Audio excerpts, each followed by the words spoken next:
Hello guys, welcome back to my channel. Back to my channel. तर आज आपण करणार आहोत प्रेस कंट्रोल. त्याची सुरुवात झालेली आहे. घरात सगळा घाण राहाडा आणि खूपच पसारा आहे. तर ह्या दीदींना मी नाशिकवरनं बोलवलं. बेबीताईंच्या ओळखीच्या आहेत ह्या.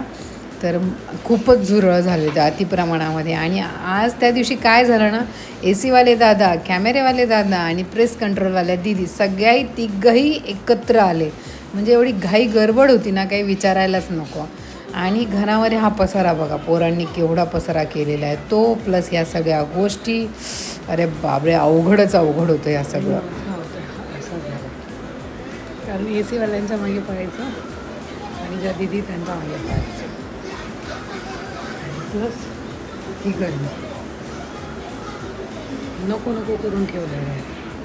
आणि हे सगळं बाहेरचं ऊन वगैरे. आणि इकडे आर्या बेबो आत्ताशी झोपेतून उठल्या. त्यांना म्हटलं उठा पटापट, कारण ह्या बाकी सगळ्या गोष्टी करायच्या. तुमच्या रूममध्ये औषध लावायचं झुरळांचं, कारण रात्रीचं 12-1 नंतर मस्त झुरळांची पार्टी अगदी छान अशी सुरू व्हायची.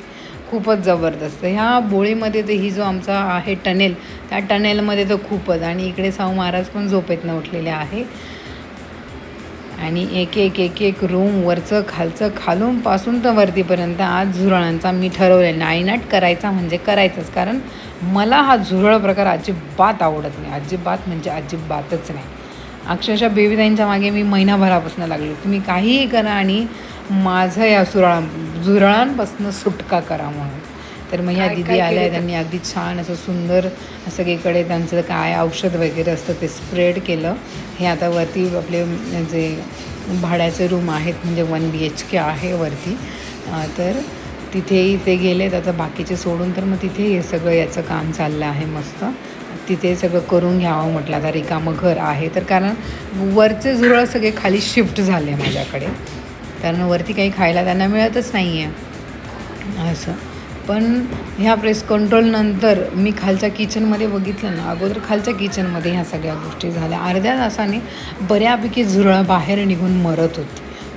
कुठून झुरळं निघत होती.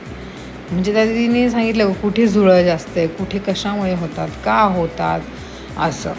आणि सांगितलं की 8 दिवस घर अगदी शांत, म्हणजे बंद करून ठेव, काहीच आवरावर करायचं नाही. हे बघा, बिचारा झुरळ आत्ताच अनंतामध्ये विलीन होताना त्याच्या आत्म्याला शांती मिळो आणि पुढे त्याला चांगला असा जन्म मिळो. असा जन्म नको द्यायला. असं म्हणतात का कर्म असतं हे आपलं. ह्या सगळ्या कितीतरी योनींमधनं आपल्याला मानवाचा जन्म भेटतो आणि तो कसा जगायचा, काय जगायचा, तेही आपल्याच हातात असतं. उगाचच माझं प्रवचन चालू होईल ह्या गोष्टींमध्ये, पण खरं आहे ही गोष्ट. तर आता इथे हे बरेच झुरळं मेलेत. एक हत्या, एक पाप आम्ही आमच्या डोक्यावर घेतलं आहे, पण आता काय करणार, नाही का. आणि दुपारी बेबो आणि साऊ मस्तपैकी असा कॅरम खेळताना, कारण TV बघून कंटाळा आला. बाहेर ते एवढं सगळं ऊन आहे, प्लस पॉईंट घरामध्ये एवढे सगळे कामं चाललेले आहे, तर त्यांना म्हटलं ॲटलिस्ट तुम्ही हे तरी खेळा म्हणून. आणि आता याच्यानंतर खूप सगळं बऱ्यापैकी आवरावर तर झाली आहे माझी. मग म्हटलं चला दुपारी बसू थोडंसं शांत, कारण घरामध्ये खूप स्मेल होता. अक्षरशः चेहऱ्याची आगही माझी व्हायला लागली तिथे.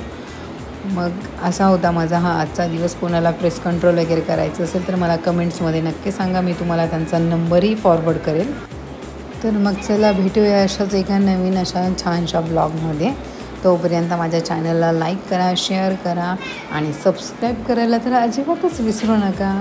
चला तर मग भेटूया नेक्स्ट ब्लॉगमध्ये. बाय. आणि किती झुरळं मेली आणि घराचा काय रिझल्ट मिळाला आपल्याला 8 दिवसांनी दिसेलच, तसं मी तुम्हाला सगळ्यांना दाखवेलच. Okay, bye.